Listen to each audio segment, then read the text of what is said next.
nangyari nga po sa bata kasi parang marami ang interesado dahil parang ang lakas, patay siya agad at natanggal pa yung arms and legs.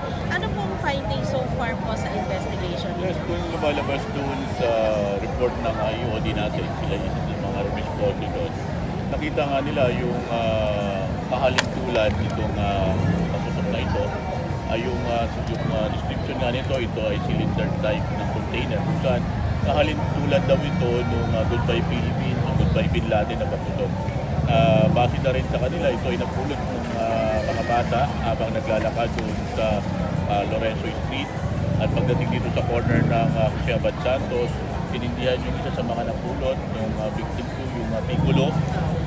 Pagtindi niya, nag-ignite dito at nadamay itong hawak-hawak naman ng victim 1 natin na namatay. At yung ating isang minor de edad na 12 years old, pareho silang 12 years old, isang grade 7 at isang grade 5. Itong naka-survive na dala ito sa pinakamalapit na ospital at yung last bulletin natin kanina, nag-undergo ito ng operation. Oo. So yun pong buhay, may hawak siyang Piccolo? Yes, siya yung according dun sa kwento niya rin na banggit niya ito dito sa mga pulis natin na nagtatanong na napulot nila yung Piccolo kasama na rin itong isang nababanggit ko kanina na type ng paputok. Ito yung mga naiwan na hindi pumutok na napulot itong mga bata na ito.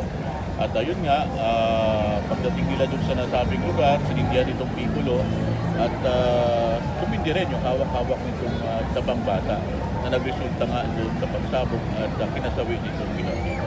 I see. So parang sir, hindi sinasadyang nagsindi rin yung napulot nila na na parang Bin Laden.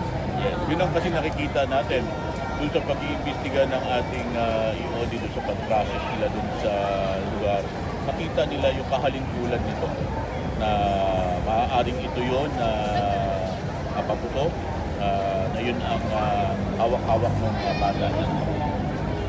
Maaari pong kaya natin matrace ang maaaring nagpabayako na iniwan yung hindi unexploded na doon sa firecracker. proseso natin ng pagbabakta, kung may makikita talaga na meron talagang nag-iwan doon, nagpabaya, maaari siyang managot at depende ito sa pag-iimbestiga. Ano mo ang pwede pang kaharapin ng tao na yun? Kaya titignan ito kung magkakaroon tayo ng kuha ng mga CCTV na magsasabi na ito talagang mga paputok na ito ay talagang iniwanan doon at naging dahilan kung bakit na-disgrasya itong mga ito. Kasi pananagutan siya sa batas. Meanwhile sir, meron din sigurong pagpuna naman sa mga magulang din. Meron po bang pananagutan ng Unang-una, ang palagi nating giniling, hindi tayo nagkulang sa mga paalala. Marami tayong public advisory na nilalabas natin sa ating official social media account. At tuloy-tuloy ito. Ang sa atin dito, kailangan tayong tulungan ng ating mga kababayan pagdating sa mga ganito. It is a matter of shared responsibilities. Wag na lang natin inaatang sa otoridad lahat ng mga paalalang ito.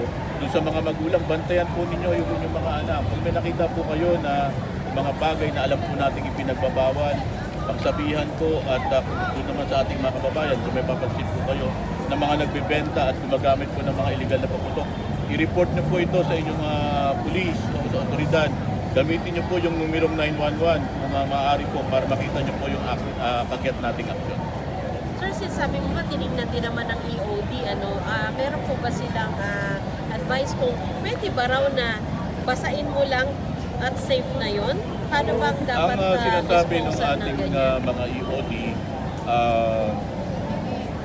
medyo, sabi nga natin, meron tinatawag na protocol para dito sa disposal at mas safe kung sinusunog yung pag-dispose dito.